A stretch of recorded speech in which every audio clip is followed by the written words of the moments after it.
దేవర్కు జరిగిన డ్యామేజ్ తమకు జరగకూడదు అనే ప్లానింగ్ లో ఎవరెవరున్నారు? గేమ్ చేంజర్ పుష్ప 2 సినిమాలు ముందున్న ఛాలెంజింగ్ టాస్క్లేంటి?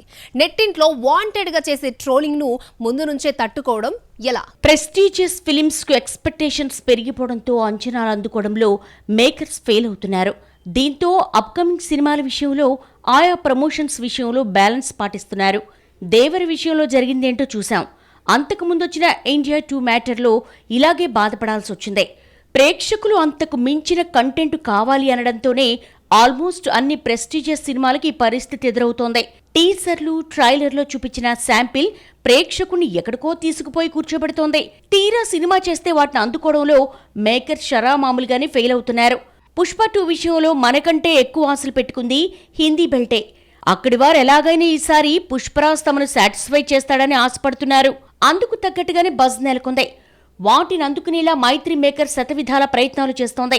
అటు సుకుమార్ కూడా 1కి 10 సార్లు ఆలోచించి ట్రైలర్ కటింగ్ మ్యాటర్లో జాగ్రత్తగా వ్యవహరిస్తున్నారు. ఎక్కడా బోర్ కొట్టకుండా ప్రతి ట్రైలర్ కట్ సర్ప్రైజింగ్ గా ఉండేలా ప్లాన్ చేస్తున్నాడు. వన్స్ ఈ విషయంలో సక్సెస్ అయితే ముందుగా ట్రోలింగ్ నుంచి తప్పించుకోవచ్చన్న సూక్ష్మాన్ని తెలుసుకున్నారు. గేమ్ చేంజర్ వరకు వచ్చేసరికి శంకర్ ఇండియన్ 2కు జరిగిన మిస్టేక్ ఇక్కడ జరగకూడదని భావిస్తున్నాడు. షూటింగ్లనే పదే వాయిదాలు వేయడం మానేసి కంటెంట్ కరెక్ట్గా వస్తుందా లేదా అని చూస్తున్నాడు. అంతేకాదు తాజాగా తమన్తో కూర్చొనిచ్చిన ఇంటర్వ్యూలోనూ సినిమాపై తనకున్న నమ్మకాన్ని చూపించాడు. సోమవారం సెకండ్ సింగిల్ రిలీజ్ చేశాక సినిమాకు రావాల్సిన మైలేజ్ వస్తుందనుకున్నాడు. బొమ్మ రిలీజ్కి ఇంకో 50 రోజులు మాత్రమే మిగిలుండడంతో ప్రతి వారం అప్డేట్ ఇచ్చి ఆడియన్స్ను కూల్ చేయాలని చూస్తున్నాడు.